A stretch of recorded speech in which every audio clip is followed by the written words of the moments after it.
Governor Susana Martinez has often been called a rising star in the Republican Party when she is mentioned in the national news stories. Martinez was also recently named the chair of the Republican Governors Association. She hasn't spoken publicly about national ambition, certainly, although many media outlets have speculated on what she might do after her second term ends in 2018. Now, at the same time, many people are still talking about that incident at the El Dorado Hotel before Christmas. Governor Martinez was in a room at the hotel that was the source of complaints about noise and other behavior. Governor Martinez is heard on police dispatch tapes and a Santa Fe police sergeant's belt tape, berating hotel staff, demanding to know who called in the complaint. Do you think that hurt the governor's image, either here in New Mexico or nationally? You can share your thoughts with us here on our website, newmexicoinfocus.org, or connect with us on Facebook or Twitter. Now, I'm joined at the table tonight by Daniel Foley, former New Mexico House Minority Whip, Sophie Martin, an attorney and editor at DukeCityFix.com. Laura Sanchez-Rive is back. She's an attorney at Cuddy & McCarthy LLP. And Tom Garrity with the Garrity Group PR. Tom, stay right there. I'm going to start with you. The governor came out and she apologized through local media, and we've had a little time to reflect on this situation at the El Dorado I'm talking about. It's not quite as heated. Facebook went crazy. There were a lot of national stories I'll get to here in a minute. Some very damaging quotes, I think. But has time healed a little bit here? Has she done enough locally? Let's get to national later, but locally, has she done enough with this apology and other things to get past this? No. But then what else can she do at this point? In a situation like this, you have 48 hours to really kind of make your impact, make your mea culpas. 48 really? Hours. Wow. You probably with the holidays you have a little bit more. Okay. But the issue here is that you always want to have clear, consistent, and transparent communications in this type of situation. The governor's office did not use any of those tactics in their response, and as a result, I guess they weren't planning on the belt tapes or the 911 tapes becoming available, and as a result, their response kind of crumbled. I think that there's always a chance, though, for an opportunity for her to regain and save face with New Mexico voters and New Mexico population, and she just needs to do that by increasing the number of jobs in the state, by really doing the job that she was elected to do as far as to govern New Mexico. Interesting. Sophie, it's a tough spot to be in. Even Democrat members of our legislature said, look, the woman can have a drink at her own holiday party. That's not the problem. The problem was the other stuff in the takeaway from all that. The other stuff, and I think the other stuff may have more meaning here in New Mexico than it will on the national stage. I mean, what I see here, what I think is that Governor Martinez has basically had her Howard Dean moment. The pizza quote is something that is going to trail her as she goes forward, especially in terms of if she seeks larger national importance. Now, the route that Howard Dean took is always open to her, and it may be that that's the route that she wanted to take anyway, which is to become more of a behind-the-scenes player, to be important and strong within the Republican Party, but not necessarily become the public face of the party or run for national office. Howard Dean certainly survived it. As long as he's stuck to that arena, he's done quite well. I think that Governor Martinez can do the same. But I think that pizza quote will be dragged back out by her opponents anytime that she steps forward into the spotlight. That's an interesting point, Laura, that Sophie's making. There's lots of different ways to continue your career. It doesn't have to be necessarily the standard steps going up. You can do other things in office. But let me read you something that was in the Washington Post last month, of course, that Governor Martinez has become, quote, a punchline among some GOP elites in D.C. She's gotten a reputation within corners of the consultant class as Palin-esque, gaffe-prone, not intellectually curious, and not up for the rigors of a national campaign. That's an owie. That really is a shot.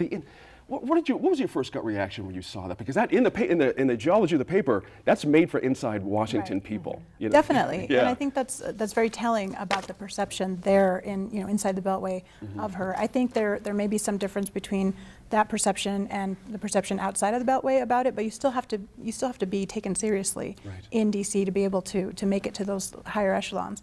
I think I agree with Sophie about representing being behind the scenes, but I think she's already representing the Republican Party as the chair of the Republican Governors Association. It's a very high profile position, and so to be a punchline or to be quoted as a punchline in that way, I think is it's a very difficult thing to overcome. And part of the problem, certainly, when I first heard of the story, And I think a lot of New Mexicans, the reaction isn't so much as you started the segment out. You know, having a drink at your holiday party, a lot of people can relate to that. Sure. I think a lot of people in New Mexico can relate to, you know, having a little bit too much fun and having a knock at the door saying, "Can you keep it down?" That's right. I think what people had a serious problem with was the overreach after that, of the demanding to know who actually complained. There was a retribution kind of vibe to that people really didn't like.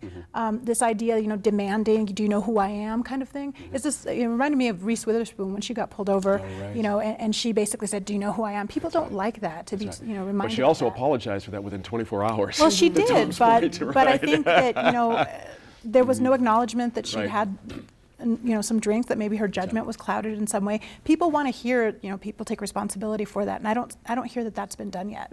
Dan, do you think that's been done yet?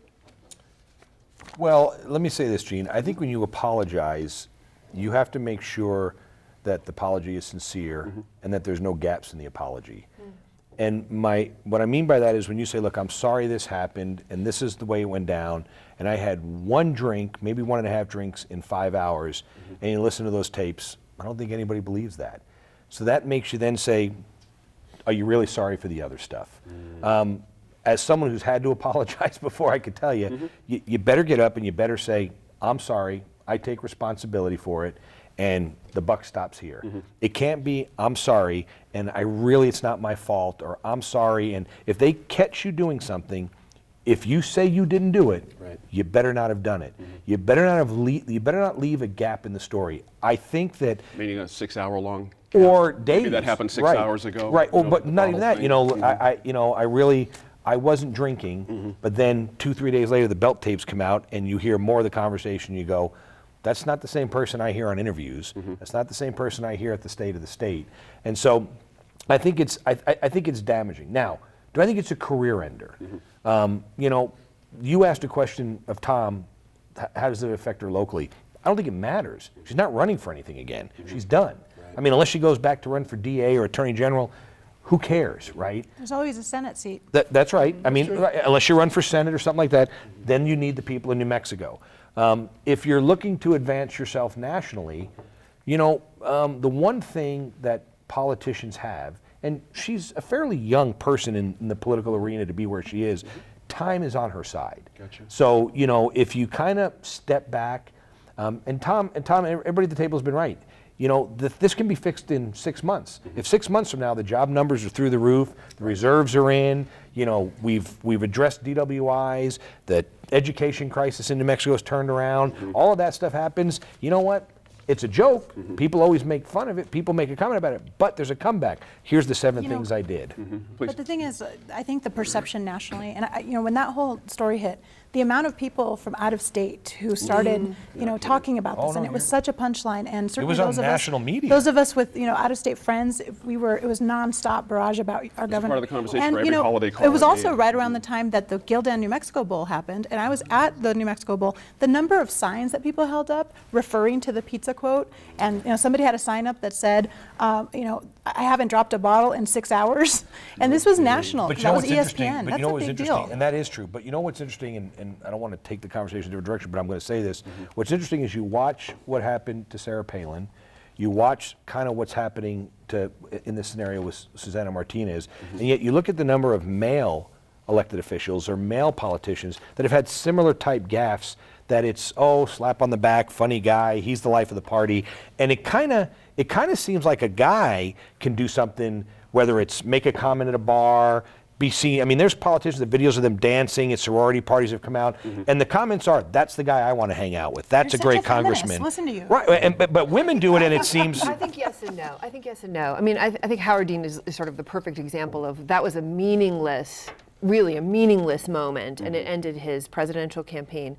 Well, I think a lot of other things ended his campaign, but But at that time, he was actually quite popular. I'm not sure that was. Let's just say it was very difficult to overcome, and he wasn't ultimately able to do it. But I think what we see is, yeah, you might have a bad moment, but you get over it. But here's the thing: we look at somebody like Donald Trump. Donald Trump I'm not sure whether they're gaffes or not, but it's something, right? And he continues to go up in the polls. That does raise questions in my mind. So I'm going to sort of counter what I said before. It does raise questions in my mind as to your point, whether people look at that and say, that's someone I want to hang out with, that's someone I like his honesty, I like the fact that he's real, he's him, real for Trump is hilarious, but I agree that that's it's a not real always thing, though. extended. People That's take not them always as a- extended. Yeah, I'm not a, I mean, let's bring in Trump, let's bring in Palin. I think that her national reputation is salvageable, give it time. The results, as Dan and everybody has been talking about, this is not a death knell. It is just simply a hiccup if she wants to continue, and it provides a lot of good comedy in the Is it process. the same as it was previous, or is it different? Did she have baggage to bring along? And how Well, does she everybody's, deal with it that? seems as if a lot of folks, in the You media, don't- you're not in this around game this long enough table. that you don't get baggage. Yeah. I mean, you get, good or bad. I don't know anybody that serves 8 years as a governor of a state that Well, and says she my 8 already years was had stellar. issues. She already had issues. I mean, think about the demands that she's made about teleprompters in situations where folks are like, other people don't do that. Some of the speeches that she's given that on the national stage that haven't gone so well. I think maybe this on top of those No, it's very hard to. It also got less speaks, point to well, learn. it also speaks to, I think, to her administration in terms of her control over staff. I mean, there was, immediately she said, this was people, this is a staff person's room and this was other people who were in there. But, I mean, if you're the elected official, your staff needs to understand that whatever they do, even in their personal lives, Here's the telling- it's going to reflect Gina, I know on you the said this in the last elected comment, official. but here's the telling thing on the staff comment. Here's the telling thing. As the governor of New Mexico, you don't go anywhere without state police officer That's right. security. That's right. Where were How did a governor that clearly, potentially had too much to drink find herself in an opportunity to discuss this stuff? I'm not blaming the state police. It just raises questions Well, of it the raises questions relationship. about the culture It raises of the the- culture and relationship between the governor's staff and the state police, because I can assure you, in my time in the legislature, I've seen other governors, both Republican and Democrat, whether it was Bill Richardson, Gary Johnson's running, Bill Richardson's going out. They never were without a state police officer, and those state police officers were always there to make sure the governor was safe and that they did the best they could to keep him from embarrassing themselves and the state of New Mexico. There seems to be a void here, and to me, that's a question that needs to be answered by someone. Interesting. Up next, a retired APD officer tells us why he believes community policing model here would help rebuild trust between officers and the community.